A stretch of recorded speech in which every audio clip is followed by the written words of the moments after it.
afternoon, ladies and gentlemen. This is Michael LoveJoi here at the Urban Bookstore in Pleasantville, New Jersey, 28 Old Turnpike Road at the TTSO Studios. Guess who we have here in the studio with us? The president of the Fellowship of Churches, Pastor McCoy. Welcome to the LoveZone, Pastor McCoy. Thank you for having me. Thank you so much for being here, sir. I see you wore your regalia here today. You got your chaplain outfit on with Atlantic City Police. Are you a police officer? No, sir. What do you do for the Atlantic City Police Department, sir? Well, actually, we're a liaison between the public and the police force. We just started this program about 2 years ago. It was brought up from Vineland. And what it does is it buffers the actual appearance of police officers. When someone looks at me, we're all sworn police officers. Where Title 40 of the New Jersey State law says that every police station should have at least 3 road chaplains. We're working on Pleasantville. We have 10 in Atlantic City. What's a road chaplain? Well, ceremonial chaplains, all we did was pray. All we did was bless their food at their events and baby christenings and did funerals. Yes, sir. But no, we're more trained in crisis intervention, debriefing, suicide interventions, and we do all types of things like death notifications. And so, therefore, we can come to a scene, and we're what I classify as the lead chaplain of the Atlantic City Police Department. Yes, sir. As the yellow tape. When you see us, we can stand there, and we, as you see, I'm not armed, but I am armed with the shield. Oh, yes, sir. Oh, yeah, well, you got your helmet on too, right? Yes, sir. All right, Yes, now, sir. he got the helmet of salvation on, Yes, all right. sir. Well, let me ask you this, sir. Now, seeing that you are a minister of the club, how long you been in the ministry? Well, I've been in the ministry about 25 years. 25 years. Yes. How did you start out? What was the inspiration of, or how did you get involved in the ministry, sir? Well, we like to help people.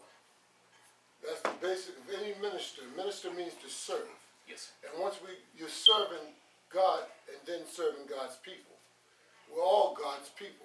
So any minister that doesn't have the attitude to serve God and then serve God's people under the direction of God, I question his ministerial calling. If it's any hidden agenda in the ministry of, if it's either Islam or Judaism or Buddhists, if they're not serving God's people for the sake of just serving God and making God happy by my actions, I'm not doing it. Oh, absolutely. So you're saying there could be a ulterior motive in the bottom of your so-called ministry if you're not serving God's people? Yeah, because there's always undercurrent of money. And the Bible says you can't serve God and mammon at the same time. Can't do two at the same I time. volunteer more than I do what I do as a vocation. As everyone knows, I've been a body man for over 30 years. I've had the same location, 718 Jersey County. I'm not here to promote my business. No one never hears me promote my business. But your business is your business, is that correct? That's my business. So it is his business. Yeah. But it's our business, too, to know that it is your business, is that right? Right. So we like to come down, and all of our friends here in the South Jersey area know that he is a body and fender man and one of the most excellent at body and fender. Now that we said that, let's go on to the money thing. Now you're saying that money plays a big part, or it could be the downfall of someone who might be involved in such as a trust industry as ministry. Why so? Well, the Bible says the love of money is the root of all evil. Man has taken it and said money is the root of all evil. We need money. Money empowers you. Money allows you to have access to different things that people without money would not have. We do not take money, we use money as a tool instead of as a motivating force to make us do things. See, a lot of people won't do it unless there's dollars involved. Exactly. And a lot of my colleagues that's in the ministry, someone will come up and say, we have an appointment over here that will pay you more. And they'll go. What about the people? Are the people worth more over there than they are over here? Are they the same people? So it questions me. My ministry is called God is Reaching Out Ministries. And that's what we do. We're a helps ministry. We deal with addicts. We deal with the people at the mission. I'm also a chaplain for the Department of Corrections. Yes, sir. And we go right there to Trenton State. We go right there to Leesburg. We go right there to Kentucky. We get them released right to our transitional living program. We have a transitional living program where we house 13 men at a time. Absolutely. They get out of jail, they stays there, we teach them how to become reintegrated back into society and change behaviors. Yes, sir. And we do not get a set for it. Yes, sir. We're self-supportive.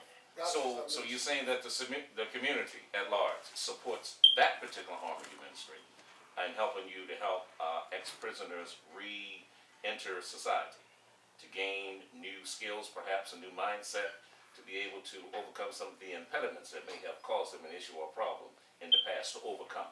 Well, we're not on the payroll. We don't get any funds from the city or anything. We utilize what's already in place. Yes, sir. We utilize whatever's already operating, like ISD, like the mission and the Salvation Army, and whatever's in place. We Yes. partner with these and put people in touch with these people, but we house them. Yes, sir. And we allow them, after they're able to pay a fair share.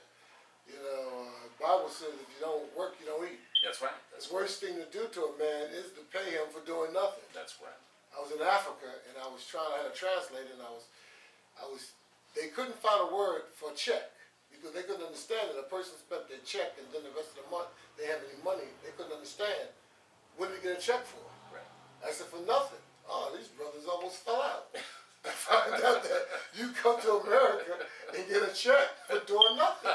Now, what part of Africa were you in? I was in Zambia. Zambia. Lusaka. I seen Lusaka up there. Yes, sir. Yes, sir. Yeah, we was actually I was on TBN in Lusaka. Okay. Yeah, Dunamis Ministry there. Well, he's a world traveler, ladies and gentlemen, and I want to bring you back to the world traveler after our station identification, and we'll see you in 2 and 2, in the words of my good friend Chuck World.